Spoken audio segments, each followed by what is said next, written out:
John 8:58. King James Version. Are Jesus and God one and the same? 61. Is extracting divinity for Jesus from this verse valid? First of all, a complete reading of the entire passage gives a very different impression. Jesus answered, If I honor myself, my honor is nothing. It is my Father that honoreth me, of whom ye say, that he is your God. Yet ye have not known him, but I know him, and if I should say, I know him not, I shall be a liar like unto you, but I know him, and keep his saying. Your father Abraham rejoiced to see my day, and he saw it, and was glad. Then said the Jews unto him, Thou art not yet 50 years old, and hast thou seen Abraham? Jesus said unto them, Verily, verily, I say unto you, before Abraham was, I am. John 8:54-58. King James Version. A distinction is made in this passage between Jesus and the Father, whom the Jews testing Jesus claimed as the God in John 8:41. In a later chapter we will examine the doctrine of Jesus as the Son of God, but here it is enough to note the distinction Jesus makes between himself and the Father. Additionally, the idea of Jesus's pre-existence is not at all unique in the Bible and does not prove his divinity. For example, we see the pre-existence of Jeremiah in the Old Testament.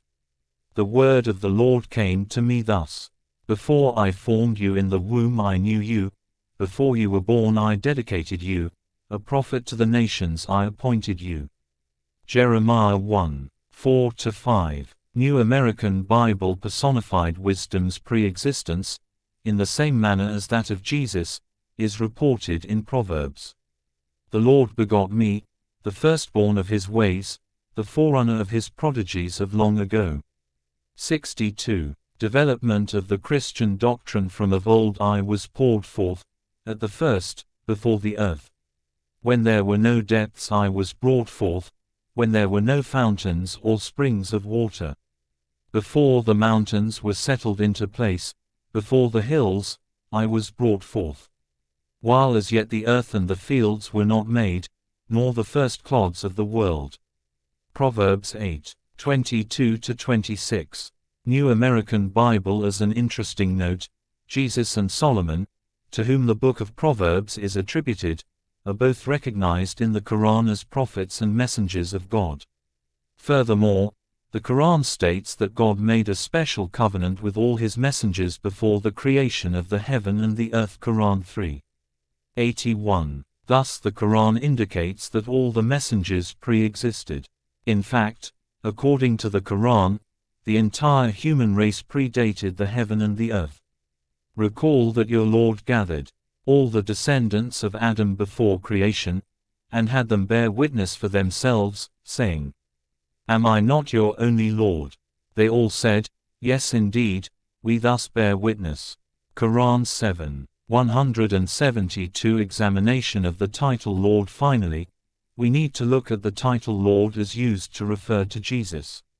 This word has sometimes been used in translation instead of master or rabbi. In English it has a much more elevated meaning and, when referring to Jesus, it is understood by many readers to imply his divinity. However, Jesus's own understanding of this title is illustrated in the following verses from Matthew. Note that the Jews were expecting the Messiah, literally the Anointed One, to come from the family of David. Are Jesus and God one and the same? 63. Now while the Pharisees were gathered together, Jesus asked them this question: What do you think of the Messiah? Whose son is he? They said to him, The son of David. He said to them, How is it then that David by the Spirit calls him Lord, saying, The Lord said to my Lord, Sit at my right hand, until I put your enemies under your feet? If David thus calls him Lord, how can he be his son? Matthew 22:41-45. New Revised Standard Version. Here we see a clear distinction between the Lord God who supports his Messiah, humbling his enemies and keeping